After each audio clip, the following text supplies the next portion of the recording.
Princas ir princesė. Gerda turėjo vėl atsisėdus pasiilsėti. Priešais nusileido ant sniego didelis juodas varnas.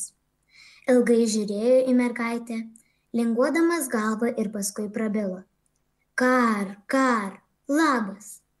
Jam patiko maža mergytė ir paklausė jos, kur ji taip toli keliauja viena. Ji išpasakojo varnui visą savo gyvenimą ir paklausė, ar tas kartais nebus matęs Kajaus. Varnas susimąstęs palingavo galvą ir atsakė, galimas daiktas, labai galimas. Aš būsiu matęs tavo Kajų, bet jis greičiausiai bus tave pamiršęs gyvendamas pas princesę. Ar jis dabar esti pas princesę? Paklausė Gerda. Varnas apsakė viską, ką žinojo. Toj karalystėj, kur dabar mes esame, gyvena nematytai neregėtai išmintinga princesė. Ji perskaitė visus pasaulio laikraščius ir užmiršo viską, kas juose parašyta. Tokia ji išmintinga. Kartą ji sėdėjo soste, bet tai nėra labai malonus daiktas. Kaip žmonės sako, todėl ji pradėjo dainuoti. Tarp kitko, ji dainavo dainelę, kad man taip ištekėjus. Ir pati pagalvojo, kodėlgi aš negalėčiau ištekėti. Tik ji norėjo gauti vyrą, mokantį gražiai pašnekėti, o ne taip savo kokį pasipūtėlį. Tai būtų nuobodus daiktas.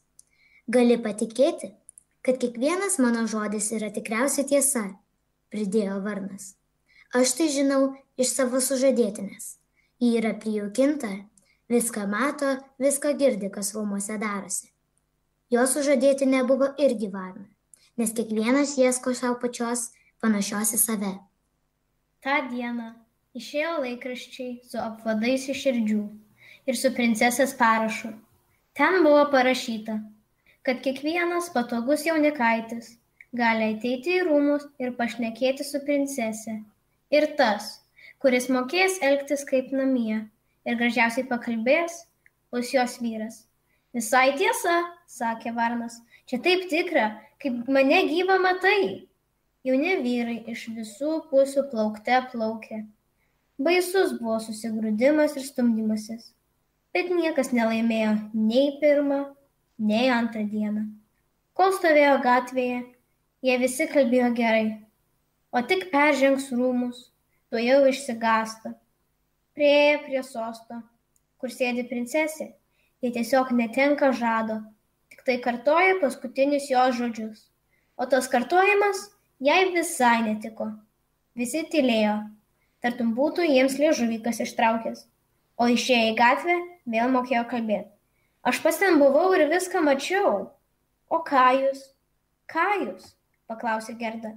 Ar jis tuomet irgi buvo atėjęs pirštis? Palauk, tuo jau viską išgirsi. Trečią dieną atvyko į rūmus mažas bernaitis, nei raitas, nei važiuotas. Buvo smagus ir tokių skaisčių akių kaip tu, su ilgais gražiais plaukais, bet apsivilkęs skurdžiai. Tai bus Kajus, apsidžiaugė Gerda. O, pagaliau jį radau, ir jis suplojo delneliais. Jis buvo su maišeliu ant pečių, pridėjo varnas. Žinau už savo sužadėtinės, kad jis, eidamas pro pilies vartus ir pamatęs gvardiją su sidabrais ir lekajus su auksais ant laiptų, nei kiek nesujuko. Tai tikrai buvo Kajus, sušuko Gerda. Jis drąsiai priėjo prie princesės. Tas sėdėjo ant perlo didumo sulig ratelio ratu, o aplink stovėjo rūmų damos su savo tarnaitėmis, ir tarnaičių tarnaitėmis, ir kavalieriai su savo tarnais, ir tarnų tarnais.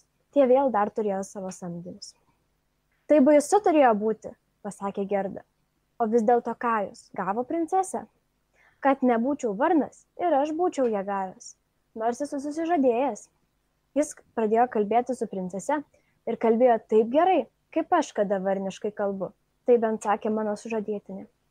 Jis elgėsi gražiai ir laisvai, sakėsi atėjęs ne pirštis, o tik paklausyti princesės išmintingos kalbos. Ji patiko jam, o jai patiko jis. Taip, čia tikrai buvo Kajus, tarė Gerda. Jis toks išmintingas. Jis mokėjo aritmetikos visus 4 veiksmus ir dar su trupmenomis. Oi, ves greičiau mane į rūmus. Lengva pasakyti, atsiliepė varnas. Bet kaip padaryti? Palauk, aš pašnekėsiu su savo suradėtine. Gal į ką nors sugalvos ir patars. Tu gal manai, kad tokią mažą mergaitę kaip tu tuo ir leis į rūmus? Mane leis, tarė Gerda. Išgirdęs Kajus, kad aš čia, beregint tekinas atlėks ir nusives mane. Palūkėk čia manęs prie vartelių, pasakė varnas, pasukino galvą ir nuskrido.